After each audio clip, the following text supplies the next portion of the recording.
Film star Pawan Singh की पत्नी ज्योति सिंह हमारे साथ हैं। हेलो दोस्तों, नमस्कार, प्रणाम। तो भाई लोग आप लोग ऐसा बनी आशा करते हैं कि अच्छा को मस्त हो। तो फिल्म स्टार पवन सिंह के धर्म पत्नी ज्योति सिंह है रिपोर्टर के साथ वाली आ उनकर ली इंटरव्यू, माने कि पवन सिंह कितना दुख देता ना का करता ना आ भैया उनका लागल बा केस। तो केस के बारे में ज्योति सिंह का कहतली तो भैया लोग वीडियो में देखा जाए। आज आप कोर्ट में थी, क्या रहा मामला? तो भैया लोग देखला जा, ज्योति सिंह बगल में खाड़ वाली आ भैया रिपोर्टर लेके माइक मुंह ठूस के पूछत न कि आज कोर्ट में आइल बालू मामला का रहा। तब बेचारी ज्योति सिंह अपन रिप्लाई देतली आ का रिप्लाई देतली वीडियो में रुका जा, एंड तक देखा जा।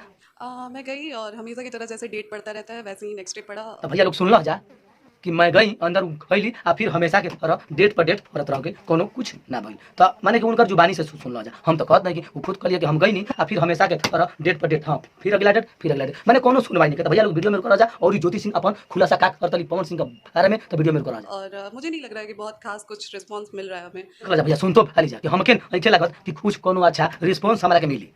बेचारी ज्योति सिंह शादी करके पवन सिंह ले लाचारे भी है बेचारी। पवन सिंह सड़ाऊ अपन लेके खुचा खुची माने नया नया ट्यूब चाहता। तब भैया और ही देख ला ज्योति सिंह का पवन सिंह के बारे में खुलासा और तली तो वीडियो में करा जा। आरा में भी उन्होंने पैसे के उससे केस को वो किया था, डिले किया था, वही आज भी वही यहाँ। वाह, तो सुनला जा भैया कि आराम है पैसा लेके केस के डीले, माने कि पैसा दे के केस के डीले करता ना आवत जात नहीं था। तो भैया ज्योति सिंह और खुलासा करे वाला वाली तो वीडियो में करा जा, देखा जा। यहाँ पे भी कर रहे हैं, वकील को भेज देते हैं, वो नहीं आते हैं। भैया सुनला जा, वकील के भेजते है ना, मगर ऊ ना आवे ना, पैसा पाऊंगा क्या हुआ यहाँ वकीले के संभाल लेता ना रुपया देके, तो ठीक कहतली ज्योति सिंह।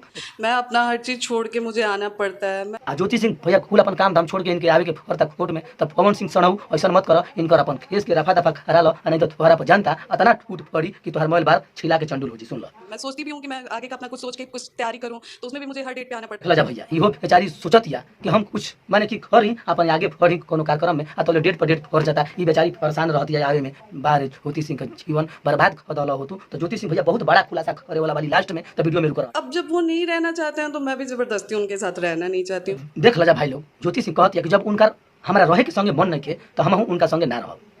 तो भैया ज्योति सिंह और बड़ा खुलासा करे वाला वाली तो वीडियो में करा जा। अदालत से आप क्या चाहती हैं?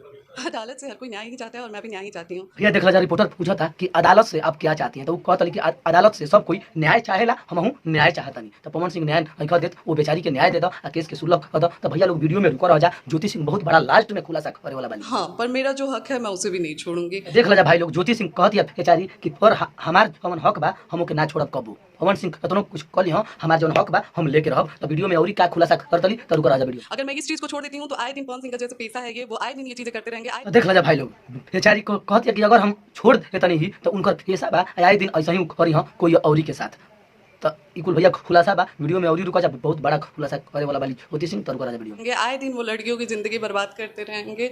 जा भाई लोग, ज्योति सिंह कहते हैं कि ऐसा ही आए दिन लड़की के जिंदगी बर्बाद करते रह जी। यही से हम अपन हक ना छोड़ब, माने कि कितना लड़की के जीवन बर्बाद करी ना तो हम लोग तो देखते भला जा। तो ये करूले बड़ा खुलासा करी है, अबे तुरंत रुक जा वीडियो। उनके आगे पीछे के लोग हैं, वो लोग नहीं चाहते हैं कि पवन सिंह का घर कभी वो हो। भैया लोग सुन लो जा, माने कि जे पवन सिंह के आगे पीछे घूमे ओला बा दू चार गो, उ नहीं चाहत कबो कि पवन सिंह आगे बढ़ अपन परिवार के संगे जिया। तो ज्योति सिंह ई भैया फैसला सुनावतली, ये करूले बड़ फैसला भैया लास्ट में सुनाइया, रुक रह जाए। और पवन सिंह कान के कच्चे हैं, वो अपना डिसीजन कभी खुद नहीं लेते हैं। पवन सिंह एक ऐसा माने कि कान के नीचड़ बाना कीचड़ बाना कि वो अपन फैसला खुद के कबो लेते नहीं।